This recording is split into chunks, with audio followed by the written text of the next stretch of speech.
आज हम लोग देखते हैं पॉलीट्रॉपिक प्रोसेस।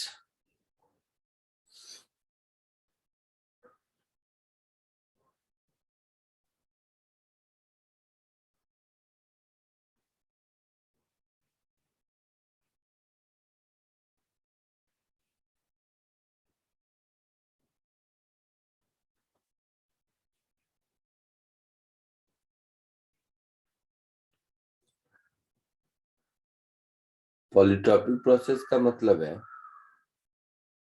कि कोई भी प्रोसेस हो, उसका पी और वी में रिलेशन पता है तो उसको हम लोग पॉलीट्रॉपिक प्रोसेस कहते हैं।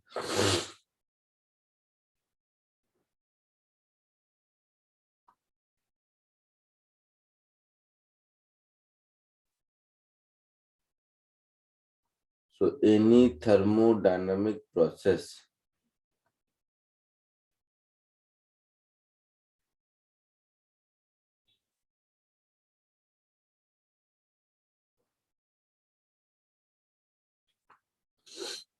तो मान लो एक थर्मोडायनामिक प्रोसेस है P into V raise to n is equal to constant.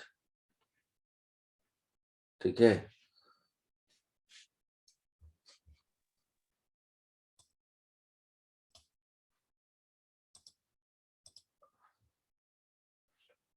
तो इसको हम लिख सकते हैं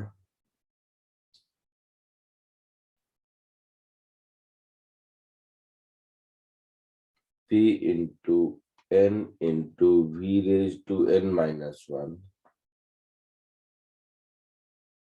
plus v raise to n dp by dv this is equal to 0। ऐसा लिख सकते हैं।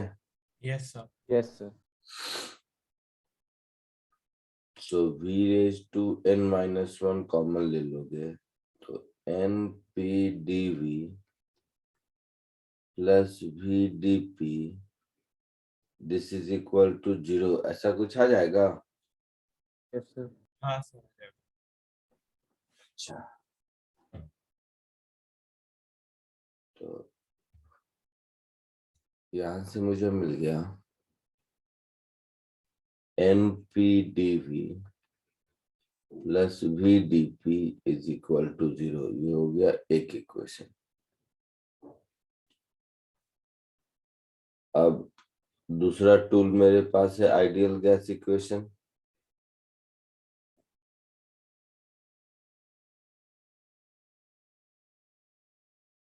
आइडियल गैस इक्वेशन को डिफरेंशियल फॉर्म में लिखोगे तो P D V plus V D P is equal to N R D T. ऐसा हो गया। हाँ सर। Yes sir. इन दोनों से इक्वेशन 1 और 2 से अगर हम पी डी वी निकालने की कोशिश करें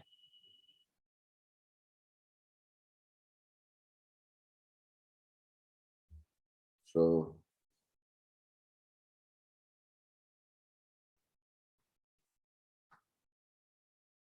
फ्रॉम 1 एंड 2 तो दोनों को सब्ट्रैक्ट कर दो तो n minus one P D V is equal to minus N R D T. ऐसा कुछ होगा। हाँ सर।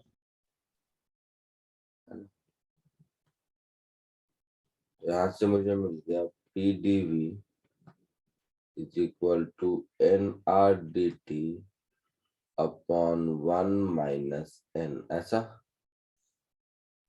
Yes sir. और ये P DV is nothing but D W. हाँ sir. W is N R D T upon 1 minus N. अब first law of thermodynamics से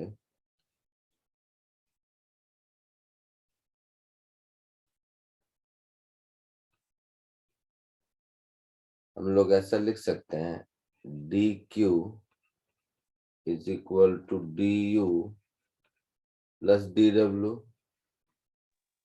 सो N C D T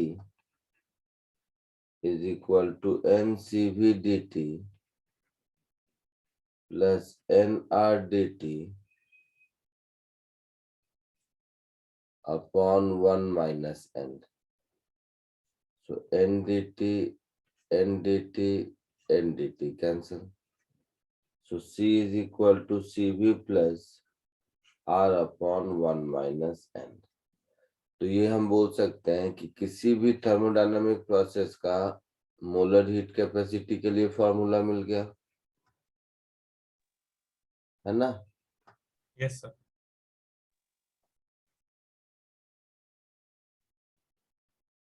अगर ध्यान से देखोगे तो जितने थर्मोडायनामिक प्रोसेस मैंने पढ़ाया, कुछ पढ़ाने की जरूरत नहीं है। जैसे अगर आइसोथर्मल है ना, तो आइसोथर्मल में क्या होता है, टेम्परेचर कांस्टेंट मतलब P इंटू वी कांस्टेंट, मतलब N की वैल्यू 1, समझ रहे हो? तो C का वैल्यू इन्फिनिटी दिख रहा है। Yes, sir. तो जितने थर्मोडायनामिक प्रोसेस है सबको आप सिर्फ एक सिंगल फार्मूला से डील कर सकते हो, जो कि ये है। एनीवे, तो कॉपी कर लो पहले।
हो गया सर लेक्चर।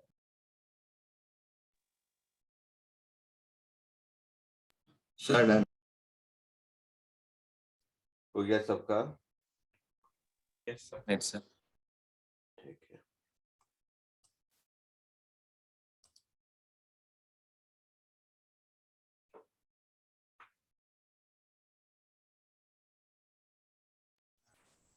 Done sir. ठीक है।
एक क्वेश्चन करो।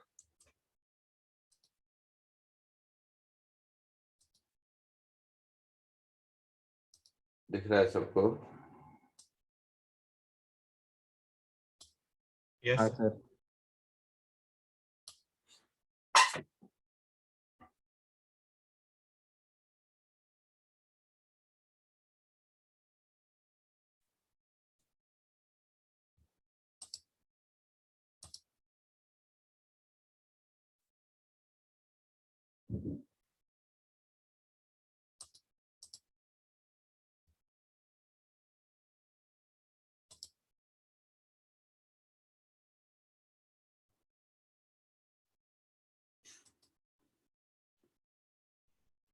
सर।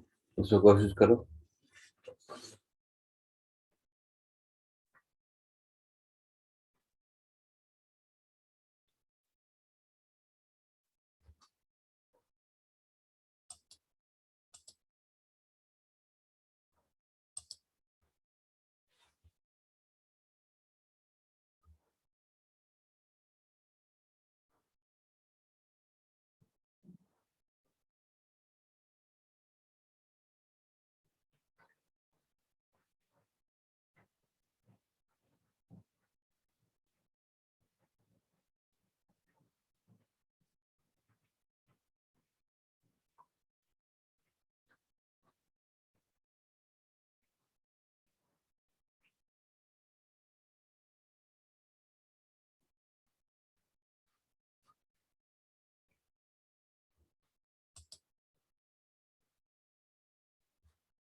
बोलो।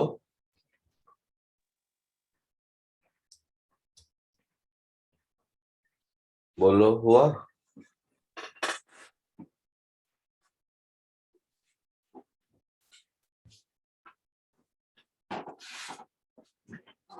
नहीं सर, ट्राई कर, हुआ नहीं। जल्दी करो।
सर नहीं हो। सर आ गया। ठीक है, देखो जिसका नहीं हो रहा है इधर देखो। Two gas sample A and B, same gas volume temperature. तो सैंपल A को थर्म expanded isothermally double its volume, gas B adiabatically double its value, work done by the gas is same for two cases। ठीक है, तो होना चाहिए। so work done in isothermal process is equal to work done in adiabatic process। यही कहानी है। Yes. Isothermal का work done क्या होगा, nRT ln of volume upon initial volume. Yes sir. Adiabatic का वर्क डन क्या होगा, minus delta U, that is minus NCV delta T, that is minus N, CV is R upon gamma minus 1, है ना। हाँ sir. और इधर हो जाएगा NRT ln2 ऐसा, N को हटा दो, तो ln2 is equal to minus delta T upon gamma minus 1 T ln2। ये एक्सप्रेशन मिला। हाँ सर, इधर तक हो गया। अब ये T इनिशियल टेम्परेचर है और डेल्टा T एडियाबेटिक का चेंज इन टेम्परेचर है। तो एडियाबेटिक प्रोसेस में T और V का क्या एक्सप्रेशन होता है?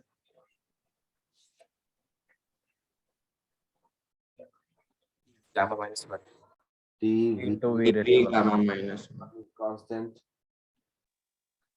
So initial temperature T V raised to gamma minus 1 is equal to final temperature और ये V by 2 हो गया, नहीं डबल इट्स वॉल्यूम है ना, भी हो जाएगा। तो 2V raised to gamma minus 1, तो फाइनल टेम्परेचर मुझे मिल गया T upon 2 to the power gamma minus 1। हाँ सर। डेल्टा T क्या हो जाएगा? T final minus T initial, that is T common 2 to the power 1 minus gamma minus 1 होगा। इस डेल्टा को यहाँ सब्स्टिट्यूट कर दो, तो ये हो गया T ln2 is equal to -1 upon gamma minus 1 into T into 2 to the power 1 minus gamma minus 1। ये T गया, तो gamma minus 1 ln2 is equal to 1 minus 2 raised to 1 minus gamma, कुछ ऐसा क्या प्रूव करना था? हाँ सर यही था। सर यही था।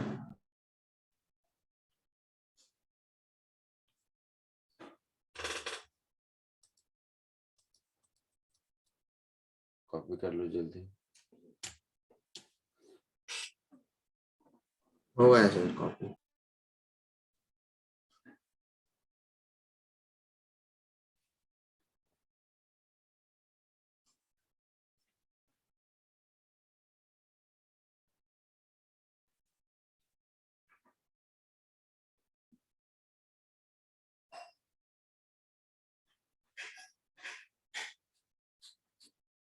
आगे बढ़े।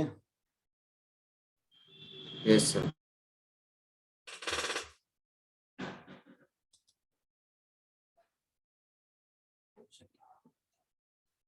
अब ये चैप्टर आपका खत्म होने पर आया। अब छोटा छोटा कुछ कॉन्सेप्ट है कॉमन सेंस वाला, वो बता देता हूँ। जैसे हीट इंजन,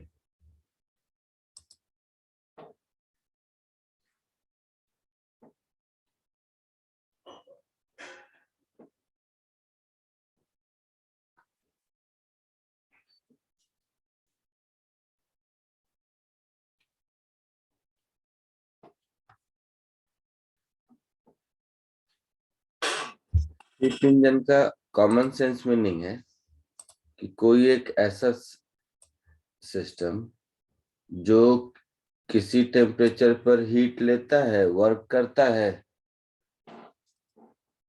और जो रिमेनिंग हीट है उसको वापस सराउंडिंग में कर देता है। इसको हम लोग हीट इंजन कहते हैं।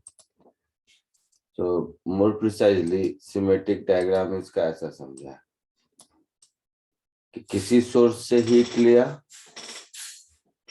तो ये जो Q1 हो गया, ये हो गया हीट इन या हीट टेकन, ऐसा कह लो। जो Q2 हो गया, ये हो गया हीट रिजेक्टेड।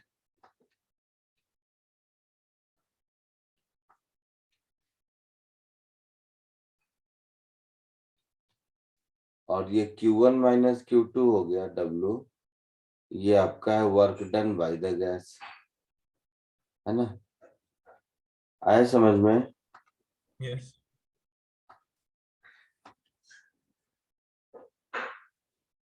तो ये नॉर्मल किसी भी हीट इंजन का वर्किंग है। अब इसमें क्या है कि जिसको हम लोग एफिशिएंसी ऑफ हीट इंजन कहते हैं, वो होता है कि इंजन ने काम कितना किया और इंजन ने हीट कितना लिया। यही कॉमन सेंस है। हाँ sir. So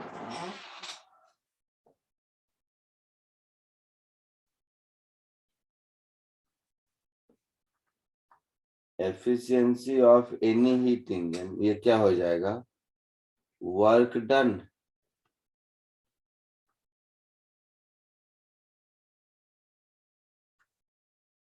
upon heat taken, common sense है।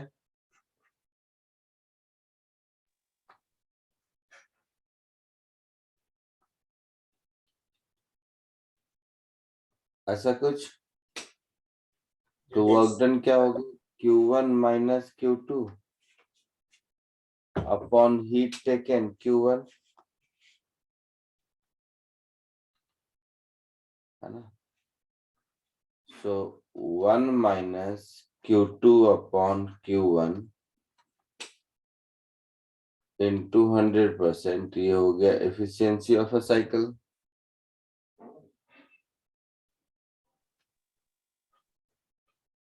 ये कॉमन सेंस समझ आया? हाँ सर। हाँ सर। जल्दी से लिख लो इस कॉमन सेंस को।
Sir, done. Yes sir done. एक मिनट।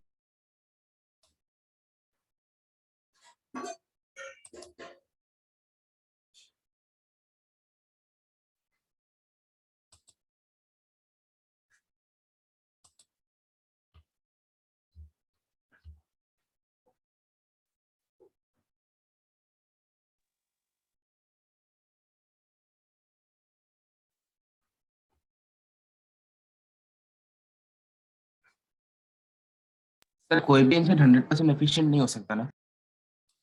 क्या मतलब इस बात का? इसका मतलब कि टोटल हीट टेकन से सारा वर्क डन में कन्वर्ट हो। सारा वर्क डन हो गया।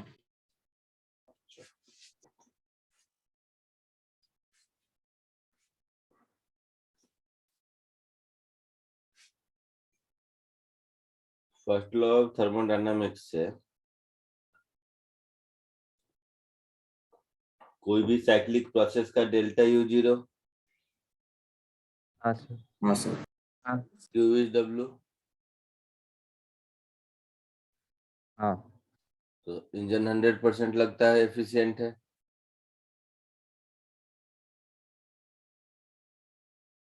बोलो। Yes, sir. तुम्हारे सामने है फिर। यही फर्स्ट लॉ का डिसएडवांटेज है। आई बात समझ में?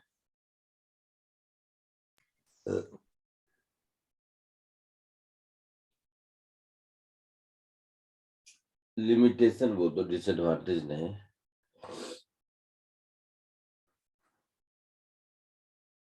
कि फर्स्ट लॉ ऑफ थर्मोडायनामिक्स से लिमिटेशन मतलब उससे हमें ये पता चलता है कि टोटल हीट क्यू कितना है, बट उस क्यू में कुछ इन भी होगा कुछ आउट भी होगा, है ना। हाँ sir.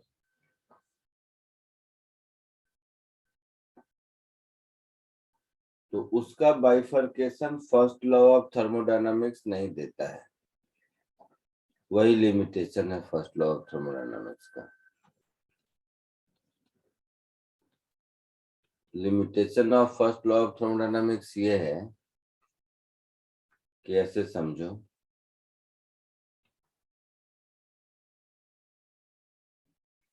For cyclic process Q is equal to W as delta U is equal to 0, है ना। Yes sir. Hence engine should be 100% efficient, Yes, sir. But ऐसा होता नहीं है। क्यों? क्योंकि इस क्यू में ये क्यू क्या है, this Q is net heat loss और गेन, समझ रहे हो। हाँ सर। हीट लॉस और गेन का ये नेट वैल्यू है, और मुझे नेट वैल्यू से मतलब नहीं है, मुझे ये है कि उस सिस्टम में हीट गया कितना, उस सिस्टम से हीट निकला कितना, उसको हम यूटिलाइज नहीं करेंगे। उसको भी अगर हम यूटिलाइज कर पाए दोबारा सिस्टम में तो सिस्टम हो सकता है 100% एफिशिएंट, बट वो पॉसिबल नहीं है। तो यही फर्स्ट लॉ ऑफ थर्मोडायनामिक्स का लिमिटेशन है, ध्यान से समझोगे तो। क्योंकि ये इस क्यू का बाइफर्केशन नहीं देता है, तो every engine seems to be 100% efficient, है समझ में। Yes sir. Yes. तो इस हिसाब से हम देखें तो हर साइक्लिक प्रोसेस इक्वली गुड है, जबकि ऐसा होता नहीं है। तो जो बेस्ट पॉसिबल साइक्लिक प्रोसेस है उसको हम लोग बोलते हैं कार्नट साइकिल। नाम सुना है केमिस्ट्री में, हाँ सर। हाँ sir. Carnot engine. Yes sir. हाँ सर, उसमें साइकिल बोलते थे। हाँ, क्या होता है उसमें। सर alternate वो adiabatic और isothermal isothermal process. हाँ, तुम लोगों को वैसे पता ही होगा, बट फिर भी जस्ट मैं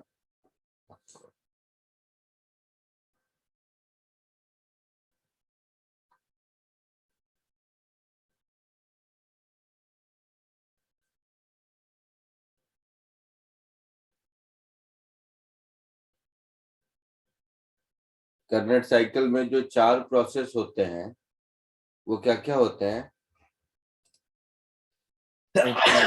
आइसोथर्मल एक्सपांशन, फिर एडियाबैटिक एक्सपांशन, फिर आइसोथर्मल कंप्रेशन, फिर एडियाबैटिक कंप्रेशन। तो Yes. First is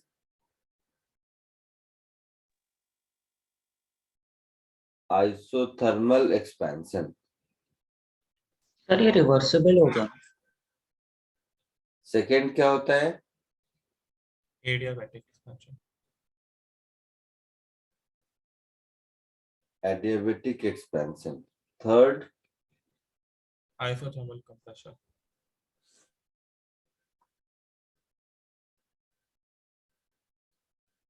isothermal compression, और fourth Adiabatic compression. Adiabatic compression. तो ये जो साइक्लिक प्रोसेस है ना, जिसमें फर्स्ट टू एक्सपेंशन के बाद फर्स्ट टू कंप्रेशन होता है, तो ये जो साइक्लिक प्रोसेस है आपका,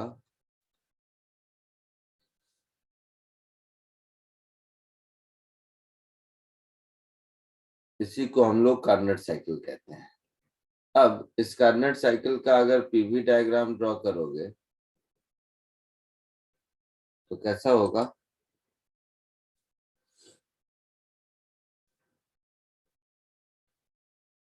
फर्स्ट तुम्हारा है आइसोथर्मल एक्सपेंशन,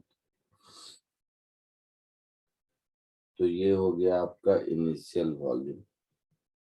इससे हो गया आपका आइसोथर्मल एक्सपेंशन।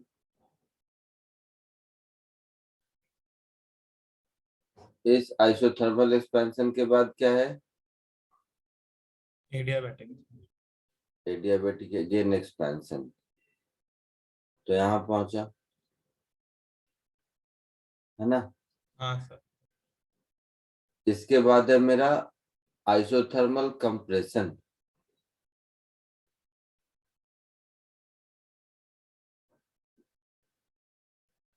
कंप्रेशन में वॉल्यूम कम होगा ना, तो टेम्परेचर सेम है, वॉल्यूम कम होगा तो प्रेशर इंक्रीज करेगा, मीन्स कुछ ऐसा होगा। समझ रहे हो? हाँ यस सर। सर। और उसके बाद फिर है एडियाबेटिक कंप्रेशन। तो फिर ऐसा होगा, या ये वाला वॉल्यूम इससे इधर जाता है? बोलो, इस ग्राफ में बीच का वॉल्यूम उससे आगे जाता है क्या? चलो तो कैलकुलेटर पे देख सकते हैं, 2 मिनट का काम है। तुम लोगों को याद है तो बताओ। सर मतलब समझा नहीं आप। मैं कौन सब, सा? हाँ सर। हाँ हाँ ठीक है।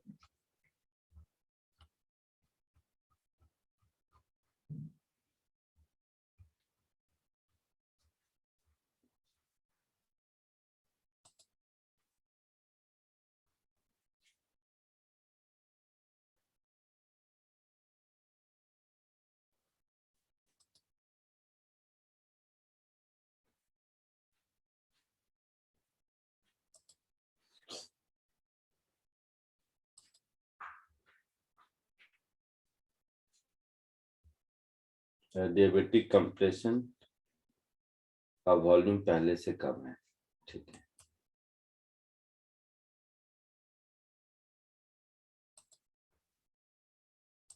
मेहनत करने से अच्छा, देखूं अगर ये इमेज पेस्ट हो जाए तो।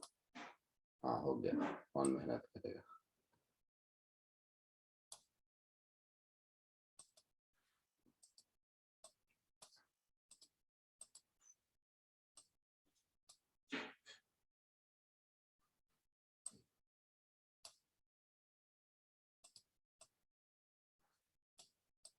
ऐसे समझो,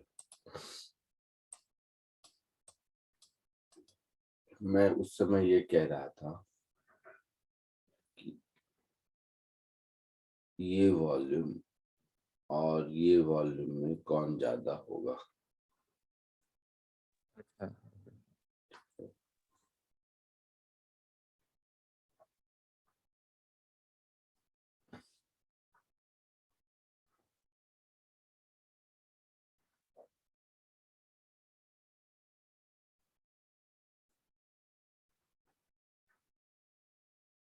तो देखो मैं जो कह रहा हूँ ध्यान से समझना। अगर हम ओवरऑल देखें तो ओवरऑल तो डेल्टा यू 0 होगा, क्यू इक्वल टू डब्ल्यू होगा, है ना? अच्छा। तो उसका कोई मीनिंग नहीं बचता है as far as efficiency is concern. और first law of thermodynamics overall बताता है, इंडिविजुअल बताता नहीं है कितना यू इन है कितना आउट है। समझ रहे हो ना? Yes sir. हाँ सर। अब इस पर्टिकुलर प्रोसेस में अगर देखोगे तो जो फर्स्ट प्रोसेस है जो है आइसोथर्मल एक्सपेंशन, तो इस आइसोथर्मल एक्सपेंशन में हीट इन होगा या आउट होगा? टेम्परेचर कांस्टेंट है, वॉल्यूम बढ़ा है तो हीट इन होगा। Yes sir. हाँ सर। तो ये आपका हीट इन होगा, तो इसमें क्यू इन होगा। एडियाबेटिक दोनों में क्यू 0, और सेम टेम्परेचर पर कंप्रेशन हो रहा है तो इसमें हीट आउट होगा। समझ रहे हो? हाँ सर। Yes sir. इसमें हीट आउट होगा। तो अपने लैंग्वेज में हीट इन मतलब ये Q1 है, और हीट आउट मतलब ये Q2 है। इस आइसोथर्मल का टेम्परेचर मान लो T1 है, और इस आइसोथर्म का टेम्परेचर T2 है। तो इस प्रोसेस में मुझे एफिशिएंसी निकाल के बताओ। आया समझ में? हाँ सर। इसको कॉपी करो और हीट इंजन लिख चुके हो ना यहाँ तक? हाँ सर बोले खुला। यस हाँ, तो इसकी एफिशिएंसी कैलकुलेट करके दिखाओ।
बोलो, हुआ कुछ?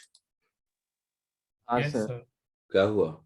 एफिशिएंसी आया 1 माइनस Q2 बाई Q1। हाँ सर। अरे भाई, Q2 Q1 नहीं मालूम है ना? Sir, efficiency आया 1 minus T1 by T2 log P1 by P2 to the base P3 by P4 into 100. नहीं, चलो एक ही समझते हैं। बहुत बढ़िया, ठीक है, कुछ तो किया। इसको VA बोलेंगे, ये VD बोलेंगे, VB बोलेंगे, VC बोलेंगे। तो मुझे Q1 Q2 अगर मिल जाए तो हमारा काम चलेगा। हाँ Yes, सर। sir. ठीक है, तो Q1 क्या होगा? NRT1 ln ऑफ क्या होगा? VB upon VA। Yes, sir. और Q2 क्या होगा? NRT2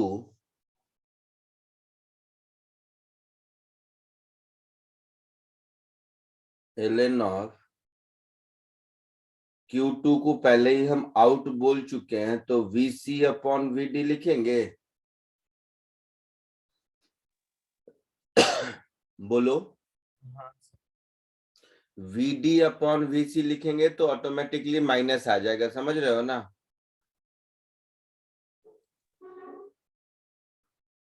समझ रहे हो या नहीं? Yes, sir. हाँ सर, इन्वर्स कर दी।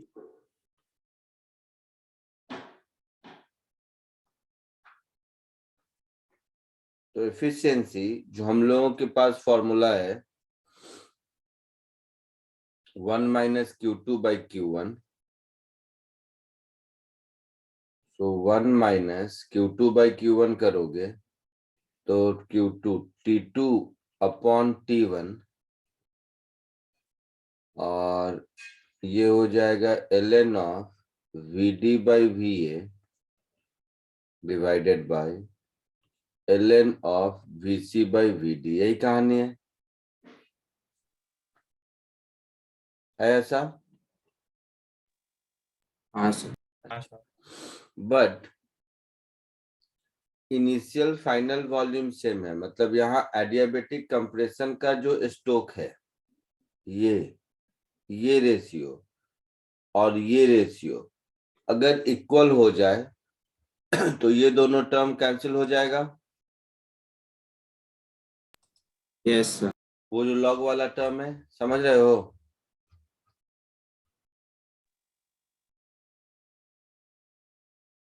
लॉग वाला टर्म कैंसिल हो जाएगा अगर दोनों का स्ट्रोक रेशियो सेम है। हाँ सर। Yes, sir. हाँ सर। सबको क्लियर है ना? तो जो आपका 4 स्ट्रोक इसमें होते हैं, पर्ची को इसलिए बहुत ज्यादा ये नहीं करता। इसमें अगर हम दोनों के स्ट्रोक रेशियो को अगर इक्वल कर दें तो हम लोगों को मैक्सिमम एफिशिएंसी मिलती है। ठीक है? Yes sir. अच्छा, तो उस केस में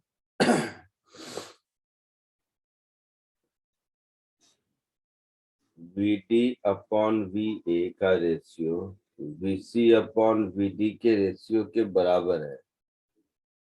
तब इसको हम लोग ऐसे, क्या है, ऐसे तो कार्नेट साइकिल इस 4 प्रोसेस का सम है, बट कैसे एडजस्ट करेंगे तो मैक्सिमम एफिशिएंसी मिलेगी जब ये स्ट्रोक रेशियो इक्वल करेंगे। तो तुम्हारी एफिशिएंसी हो जाएगी 1 माइनस T2 अपॉन T1।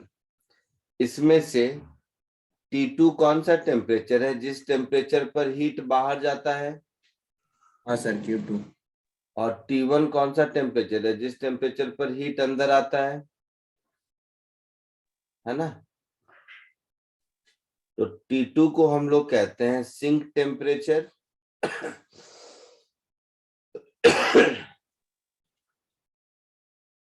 और T1 को हम लोग कहते हैं सोर्स टेम्परेचर। समझ रहे हो? हाँ सर। ना, ये होती है कार्नेट साइकिल की efficiency.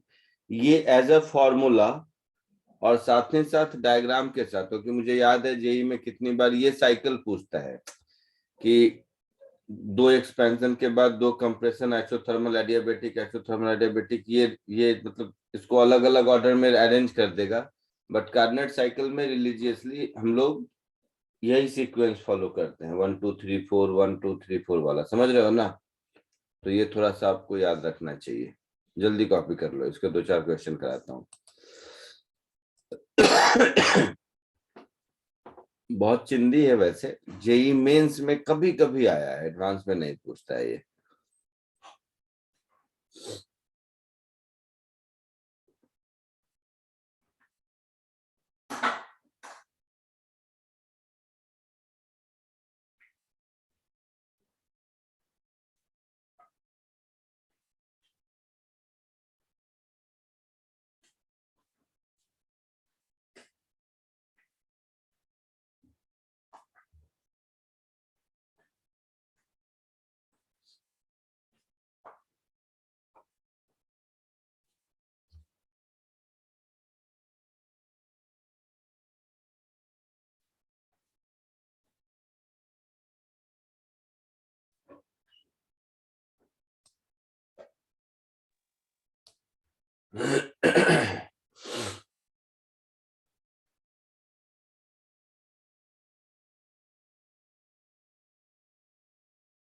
Sir T2 and T1 क्या लिखा है?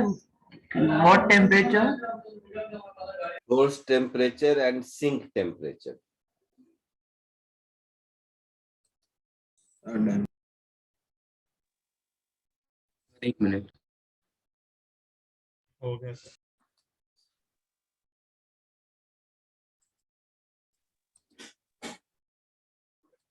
जल्दी से इसको सॉल्व करो,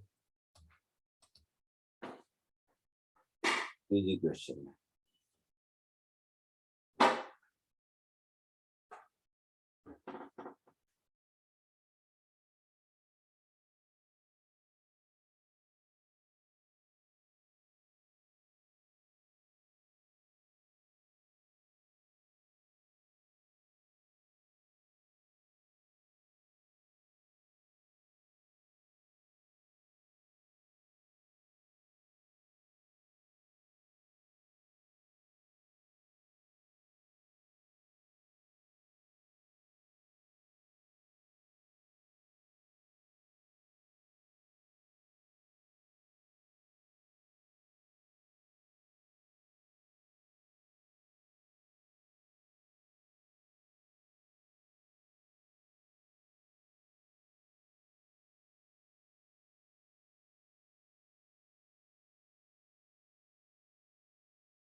हो गया sir.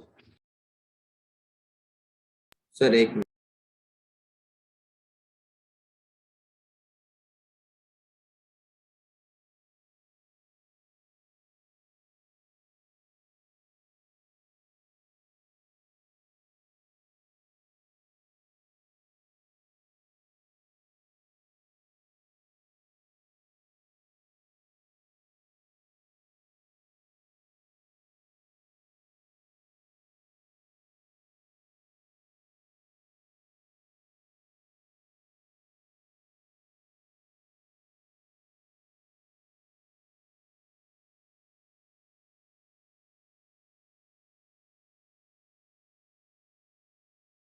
Yes sir done.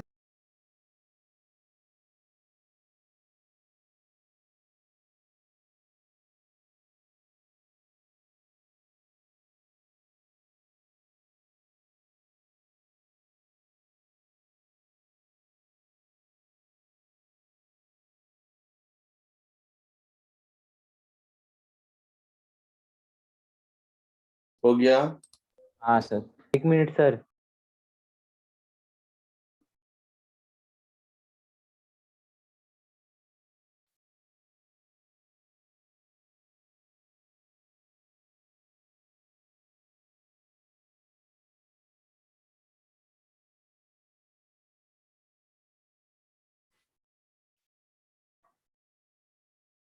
Common sense से दिख रहा है एफिशिएंसी कितना होगा? हाँ sir. Yes, sir. 1 minus 250 upon 300, ऐसा कुछ। Yes, sir.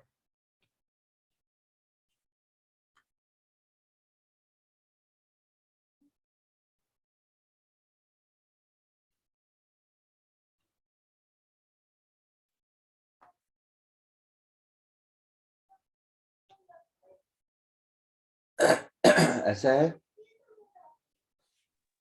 तो क्या पूछा है? हाँ, it acquires 750 calorie from source, तो heat generated at higher temperature कितना होगा? तो इसका मतलब है कि वर्क डन कितना होगा? 750 इंटू 1/6, ये वर्क डन होगा। हाँ सर। Yes, sir. अच्छा, तो Q2 पूछा है आपसे, तो Q2 क्या होगा? Q1 माइनस वर्क डन होगा। Yes sir. तो Q1 750 minus 750 into 1/6, that is 750 into 5/6, ऐसा कितना आएगा? 625.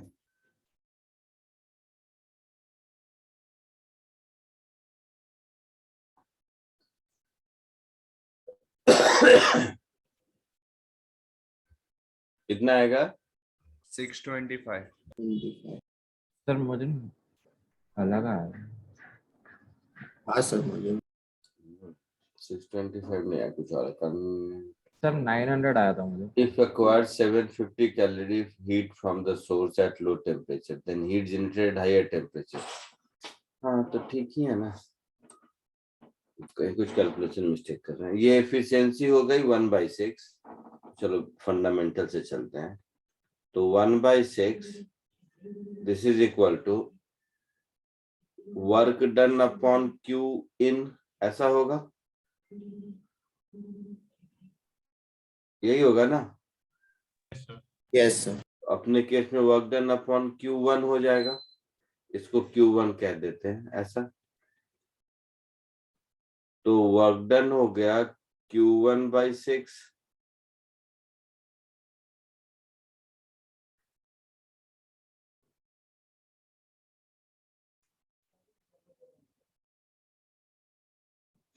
सर हाँ बट ऐसे कर सकते हैं क्योंकि एफिशिएंसी का हमें दो फॉर्मूला पता है, 1 minus T2/T1 and 1 minus Q2/Q1, तो वो दोनों रेशियोज को इक्वल कर सकते हैं ना, T2/T1 इक्वल्स Q2/Q1। हाँ कर सकते हैं, वो बात नहीं, बट यहाँ पे T2 sink temperature source temperature बिल्कुल सही। तो वर्क डन क्या होगा? जितना हीट मिला उसका 1/6 वर्क डन करेगा, तो 750 का 1/6 वर्क डन कर लिया, और जो बच गया वो हीट वापस दे देगा। यही कहानी होती है ना। तो हीट जो वापस देगा वो 750 से ज्यादा कैसे होगा? सर उधर से लिखा था कि हीट सोर्स सोर्स टेम्परेचर 250 है। टेम्परेचर है ना क्या है? सोर्स टेम्परेचर 250 है ना? क्या बोल रहे हो? सर 750 कैलोरी जो heat source from low temperature है ना। हाँ हाई सर। टेम्परेचर पे ज्यादा हाँ हीट लिखा देगा है, वो। अच्छा अच्छा, लो टेम्परेचर है, ओके ओके ओके, हाँ ये लो टेम्परेचर है। लो टेम्परेचर मतलब T1, नहीं लो टेम्परेचर मतलब T2 होगा ना? हाँ सर T2। अच्छा अच्छा अच्छा, ओके ओके। तो इसका मतलब है ये 750 क्यू आउट है।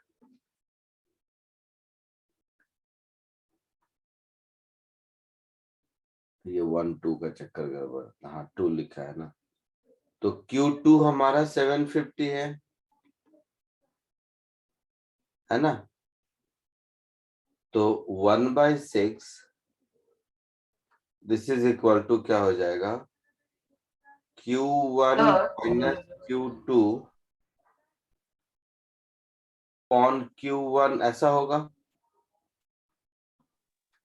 that is 1 minus Q2 upon Q1. So Q2 upon Q1 is 1 minus 1 by 6. That is 5 by 6. तो Q1 हो जाएगा 6 by 5 times Q2. Yes, sir. That is 6 by 5 times 750. 900.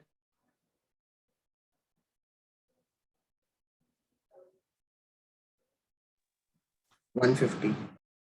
हाँ, वो लिखा।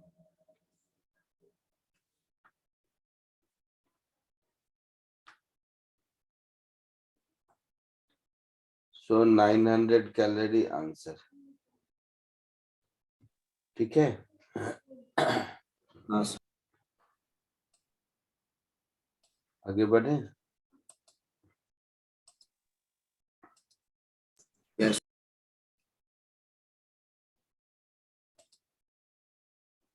तो ये एफिशिएंसी में फॉर्मूला बेस्ड क्वेश्चन होता है, कुछ ज्यादा होता नहीं। कंसेप्चुअली ये हीट इंजन का एक उल्टा होता है जिसको हीट पंप या रेफ्रिजरेटर कहते हैं, वो भी देखेंगे। अलग ये सब कभी पूछता नहीं है, इतना चिंदी है। हीट पंप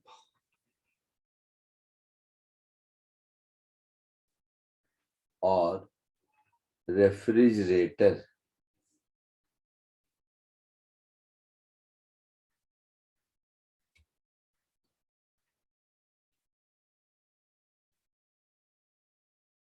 ठीक है।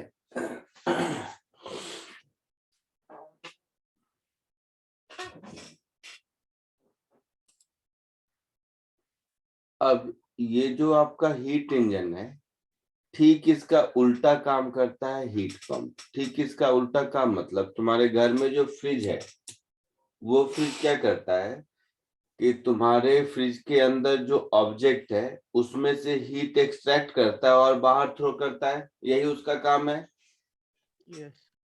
ये बात समझ रहे हो? हाँ। तो घर के अंदर जो फ्रिज है वो क्या करता है कि आपके फ्रिज के अंदर जो ऑब्जेक्ट है उसमें से हीट लेके बाहर थ्रो करता है, ये उसकी कहानी रहती है। अच्छा, तो फंडामेंटल डायग्राम हीट पंप का ऐसा होता है। तो मतलब ऑपरेशन से लग रहा है ना ठीक उल्टा होगा। हाँ, सर.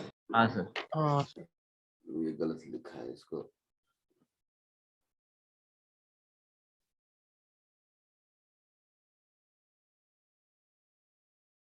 तो टेक्निकली हम लोग बोल सकते हैं कि हीट इंजन का रिवर्स प्रोसेस ही आपका हीट पंप है। समझना ध्यान से, ये जो तुम्हारे फ्रिज का कंटेंट है ना, ये तुम्हारा कंटेंट ऑफ फ्रिज समझ लो। मैं आपको समझाने के पॉइंट ऑफ व्यू से कहता हूँ, जो आपके फ्रिज का कंटेंट है वो T2 टेम्परेचर पर है और जो सोर्स का टेम्परेचर है वो T1 है। तो ये जो भी इंजन कह लो या हीट पंप कह लो, इसका काम क्या है? कंटिन्यूअसली इससे हीट लेना और बाहर हीट देना, यही काम है। यस. अच्छा, और ये काम जो करता है वही हमारा हीट पंप है। एक मिनट बैटरी लो, है ना।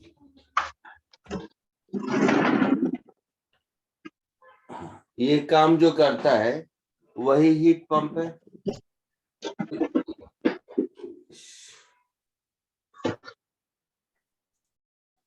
तो ये काम अगर हीट पंप करता है तो रेफ्रिजरेटर के अंदर क्या होता है? वो सब कूलेंट होता है, लिक्विड अमोनिया टाइप का ऐसा कुछ, हाँ, सर. है ना। तो लिक्विड अमोनिया टाइप सोर्स है वो, आई मीन वो वर्क करता है, ऐसे समझो, उसका ये काम है। तो जो वर्किंग सब्सटेंस है आपका लिक्विड अमोनिया हीट इंजन के अंदर, उसका काम है सोर्स से हीट एक्सट्रैक्ट करना और सराउंडिंग को हीट देना, यही काम है।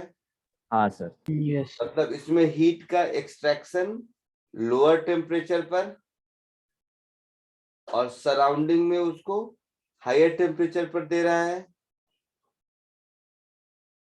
यस है ना? ये बात समझ आई? हाँ सर। उसमें उल्टा था, हायर टेम्परेचर पे हीट लेता था, वर्क करता था और लोअर टेम्परेचर पे रिलीज करता था। इसमें उल्टा है। हाँ सर। तो ये जो इसके अंदर वर्किंग सब्सटेंस है, जिसको लिक्विड अमोनिया या जो भी अपना देखेंगे, इसके अंदर जो वर्किंग सब्सटेंस है, इस वर्किंग सब्सटेंस का काम है कि extract heat from object at lower temperature, अपने डायग्राम का T2, ठीक है, एंड थ्रू इट टू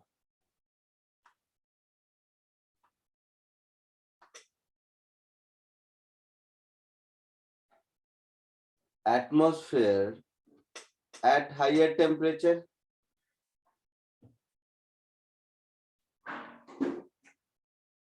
आई बात समझ में? Yes sir. तो ये जो वर्क करेगा वो क्या होगा कि सोर्स से हीट जितना लिया और सराउंडिंग को जितना थ्रो किया, इन दोनों का डिफरेंस ही वर्क डन होगा। कॉमन सेंस है ना? Yes sir. तो this is Q1 minus Q2। तो इसकी एफिशिएंसी क्या हो जाएगी? Work done upon heat taken होगा। Yes sir. अच्छा, तो ऐसा so formula point of view से अगर देखोगे इसको, तो जो आपका हीट इंजन का था ना, नहीं इसको ऐसे बोलेंगे, तो गलत लिख दिया। वर्क डन बाय तो सब्सटेंस है ना, इसको बोलेंगे हमारा काम क्या है कि जितना ज्यादा हमने हीट एक्सट्रैक्ट किया, ये काम है ना। यस तो इसके वर्क डन को ऐसे नहीं, इसके वर्क डन को बोलेंगे heat extracted upon work done bye, heat extracted upon work done by liquid substance, वो एफिशिएंसी कहलाएगी ना। जितना ज्यादा हीट एक्सट्रैक्ट करेगा उतना एफिशिएंट होगा ना। तो इसकी एफिशिएंसी कहलाएगी हीट एक्सट्रैक्टेड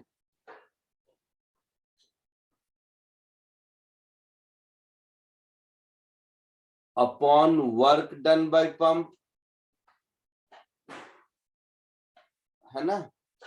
पंप जितना वर्क डन करके हीट एक्सट्रैक्ट कर सकता है, यही रेशियो एफिशिएंसी होगी। अदरवाइज कम एफिशिएंसी का मतलब क्या है कि वर्किंग सब्सटेंस काम किए जा रहा है और हीट एक्सट्रैक्ट हो ही नहीं रहा है उससे, हाँ सर। हाँ सर समझा।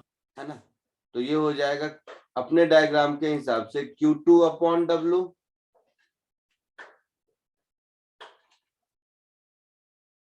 सो Q2 और W क्या हो जाएगा हम लोगों का? Q1 माइनस Q2, है ना।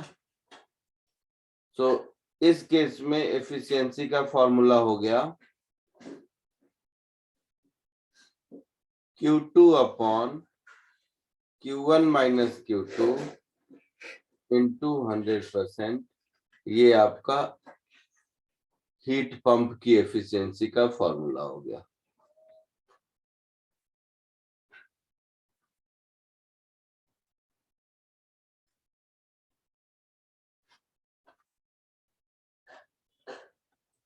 ठीक है, जल्दी से कॉपी कर लो।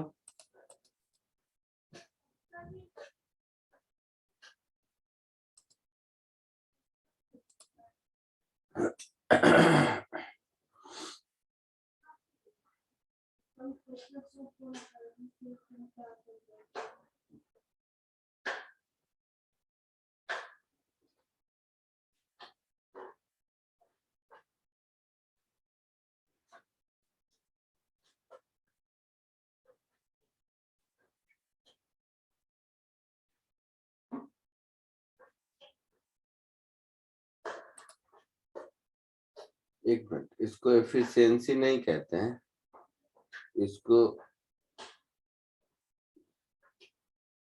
ये सब कंफ्यूजिंग है, मैं कहता हूँ इसको कोएफिशिएंट ऑफ परफॉर्मेंस कहते हैं।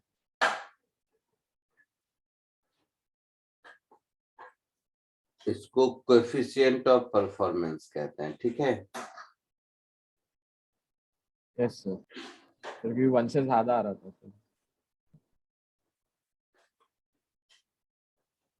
इसको कोएफिशिएंट ऑफ परफॉर्मेंस कहते हैं।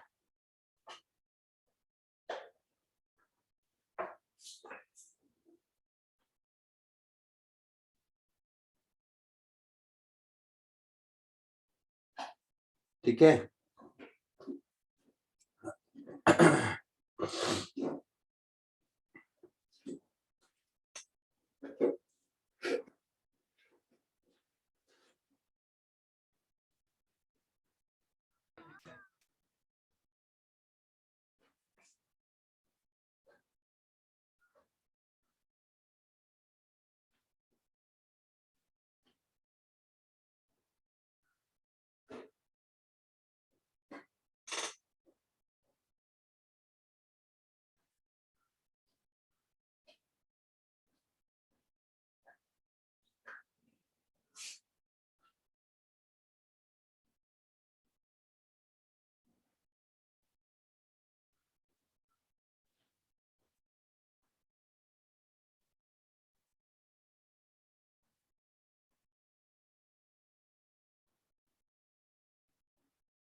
हो गया। सर एक मिनट, यस वो डायग्राम दिखा रहा हूँ।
Sir done. एक मिनट सर नहीं। सर एफिशिएंसी के लिए सिर्फ 100 से मल्टीप्लाई करना पड़ेगा ना? नहीं नहीं, इसमें एफिशिएंसी वर्ड होता नहीं एक्चुअली, इसमें कोएफिशिएंट ऑफ Okay. परफॉर्मेंस ही कहते हैं उसको। आगे बढ़े। Yes sir. हाँ सर।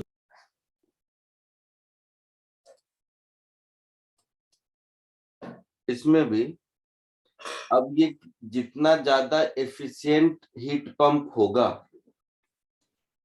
जैसे कोई भी इंजन की एफिशिएंसी मैंने बताया, उसमें सबसे ज्यादा एफिशिएंट कौन होता है? तो कार्नोट इंजन होता है, ठीक है। हाँ सर। ये रेफ्रिजरेटर में सबसे ज्यादा एफिशिएंट होता है, उसको कार्नोट रेफ्रिजरेटर कहते हैं, ठीक है। तो फॉर कार्नोट रेफ्रिजरेटर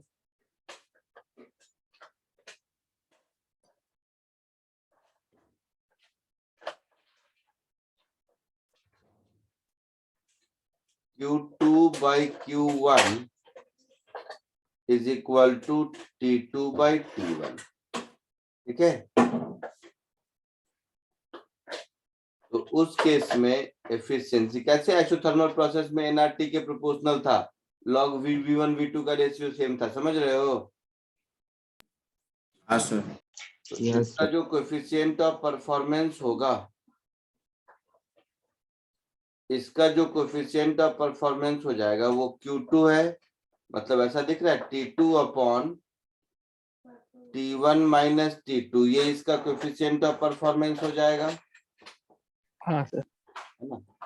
अच्छा एक काम और, ये जो ऊपर कोएफिशिएंट ऑफ परफॉर्मेंस का सिंबल एफिशिएंसी जैसा दे दिया है, इसको बीटा कर दो, नहीं तो वो एक ही जैसा लगेगा इसके लिए। क्लियर है? हाँ सर। ये तो सब सिंपल कहानी है, फार्मूला बेस्ड। ये जेई मेंस में, ये सब एडवांस में नहीं पूछता है। केमिस्ट्री में इंट्रोपी पढ़े हो? हाँ सर पढ़े। Yes sir. ये इंट्रोपी भी जेई मेंस में कभी कभी पूछ देता है, केमिस्ट्री जैसा सर ही, एक बट वो थोड़ा सा एक लाइन में पढ़ा देता हूँ इंट्रोपी क्या होता है। सर 1 मिनट स्क्रॉल अप कर सकते हो?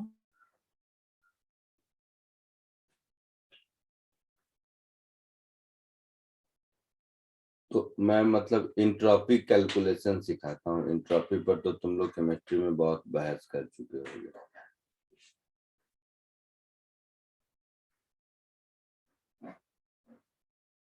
हाँ लिख लो। हाँ सर हो गया। इंट्रोपी क्या होता है सर एक सेकंड। बताओ? Measure of randomness. Measure of randomness क्या मतलब हुआ इस बात amount of का? ways the energy can be distributed in a system. क्या क्या? Amount of ways the energy of a system can be distributed among it. Energy कितना फैला हुआ वैसा। देखते हैं, लिख लिया है? हाँ Yes, sir. हाँ तो वो सब तुम लोग जानो क्या होता है। मेजर ऑफ रैंडमनेस जानते हो ना, बाकी केमिस्ट्री में पढ़ोगे। मैं थोड़ा कैलकुलेशन सिखाता हूँ कैसे करते हैं। कैलकुलेशन भी सीखा था क्या? हाँ सर। क्या सीखा था? यस। सर एक हमेशा तो वही entropy delta Q Q by reversible T by था। Integral of Q reversible by T. Change in entropy. Changes in entropy is always equal to integral Q reversible absorbed by the system upon absolute temperature. ठीक हाँ है? Sir. तो yes. heat absorbed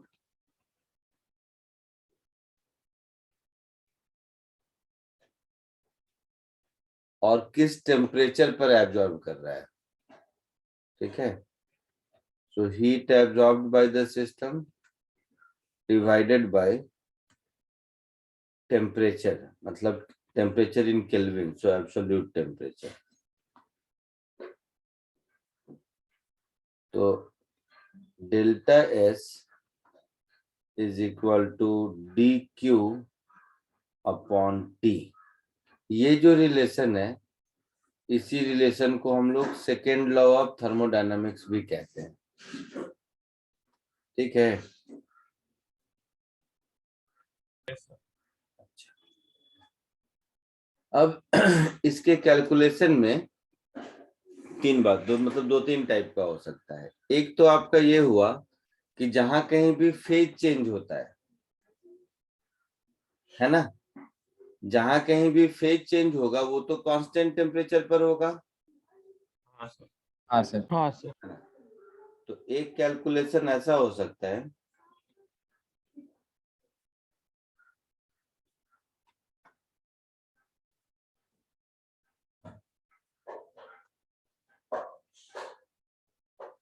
phase change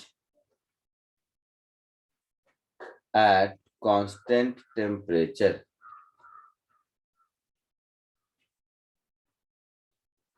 तो इसमें delta S क्या हो जाएगा, d Q is equal to mass into latent heat upon temperature plus minus, यही होगा। हाँ सर। हाँ सर। प्लस एंट्रोपी का क्या मतलब है? रैंडमनेस बढ़ेगी। हाँ सर, टेम्परेचर बढ़ेगा। प्लस एंट्रोपी का मतलब हुआ कि हीट एब्जॉर्ब हुआ, ये बात तो समझ रहे हो ना। हाँ सर। हाँ सर। तो हीट एब्जॉर्ब हुआ और दूसरे में हीट पॉजिटिव, मतलब ऐसे हीट एब्जॉर्ब्ड, तो हीट एब्जॉर्ब्ड होगा मतलब ज्यादा एनर्जी आई, हाँ सर। मतलब रैंडमनेस इंक्रीज करेगा। हाँ सर। Yes sir. क्लियर है? हाँ सर। तो हम ऐसे कह सकते हैं कि रैंडमनेस इंक्रीज करेगा मतलब इंट्रोपी इंक्रीज करेगा, और इसमें रैंडमनेस डिक्रीज करेगा मतलब इंट्रोपी डिक्रीज करेगा। तो इसके कैलकुलेशन में तो कोई दिक्कत कभी होती नहीं है।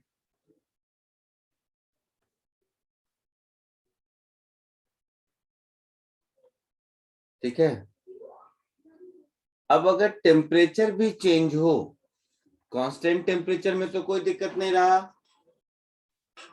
Yes yes sir. अब अगर टेम्परेचर चेंज हो रहा है तो उस केस में हम लोग इंट्रोपी कैसे निकालेंगे बताओ?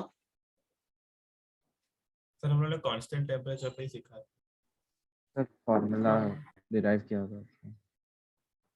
वेरिएबल टेम्परेचर नहीं। NCV ln T2 by T1 plus NRL। Changing temperature, तो चेंजिंग टेम्परेचर में ये जो इंट्रोपी होगा मेरा, चेंज इंट्रोपी तो नहीं होता, चेंज इन इंट्रोपी होगा, वो हमारा क्या होगा कि मतलब होगा वही dq अपॉन टी ही।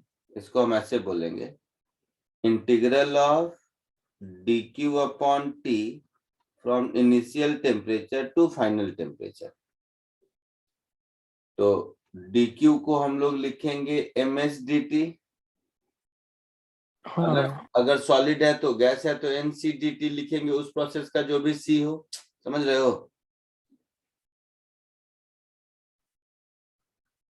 कोई हाँ भी, सर। हाँ कोई भी प्रोसेस होगा तो उसमें NC लिखेंगे, मोलर रेट कैपेसिटी लिखेंगे, और क्या।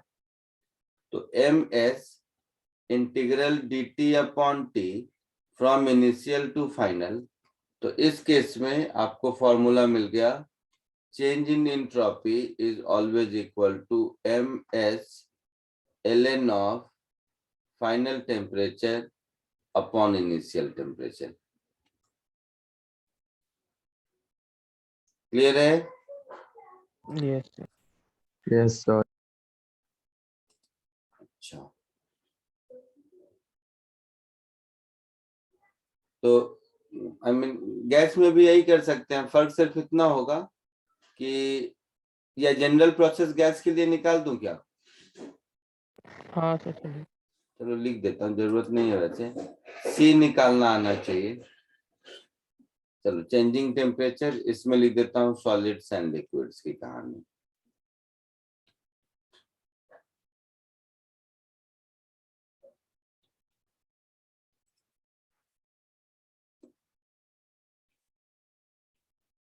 थर्ड केस, अगर किसी गैसियस सिस्टम में निकालना है, फॉर गैसेस ऐसा समझो, तो गैसेस के लिए लिखेंगे तो delta S is equal to, ये हो जाएगा NCDT अपॉन टी। यही कहानी होगी। ये बात तो समझ आ रहा है ना? हाँ सर। Yes sir. एन किसी भी सी को क्या लिखते हैं हम लोग, CV प्लस, अभी देखा था रैंडम किसी भी प्रोसेस के लिए R upon 1 minus m। R upon 1 minus m जो कि वॉल्यूम। 1 माइनस n, जो भी प्रोसेस हो, yes sir. dt upon T, ऐसा कुछ। सर एन बाहर आएगा ना। नहीं नहीं, ये दोनों n अलग अलग है, ये x है, हाँ हाँ। x कर लो। वो नंबर ऑफ मोल है, इसको x कर लो।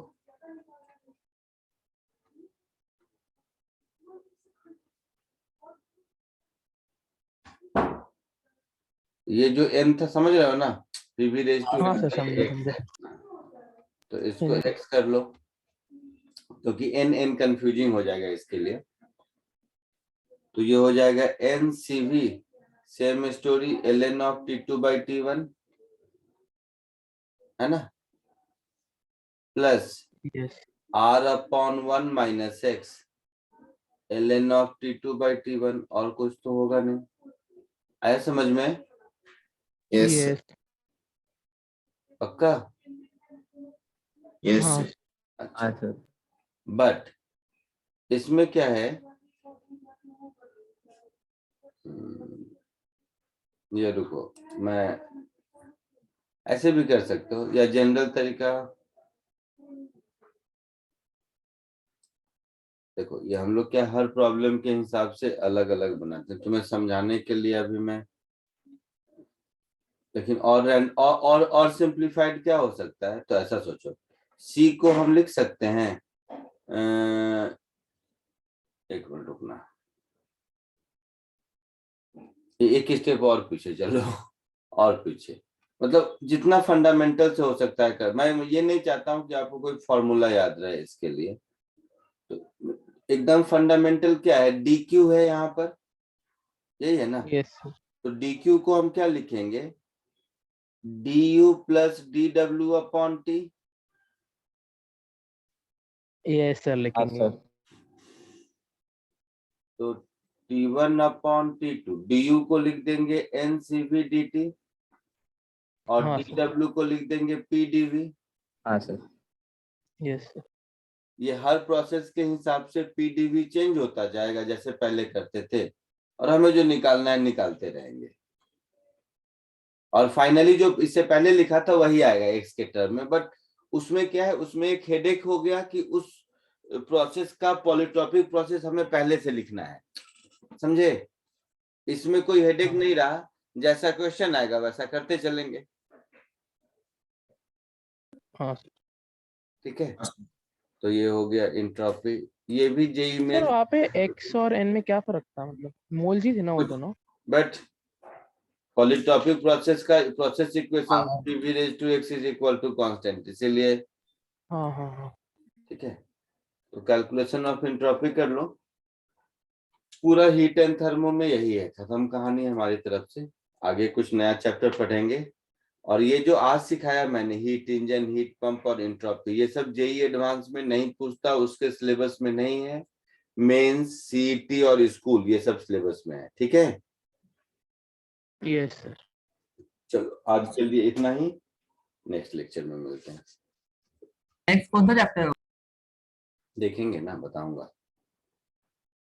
सर बोलो। सर इसमें रिवर्सिबल इरिवर्सिबल प्रोसेस ऐसा अलग से? नहीं वो कॉन्सेप्ट नहीं, केमिस्ट्री में पढ़ते हो काफी है। ठीक है सर। Bye sir.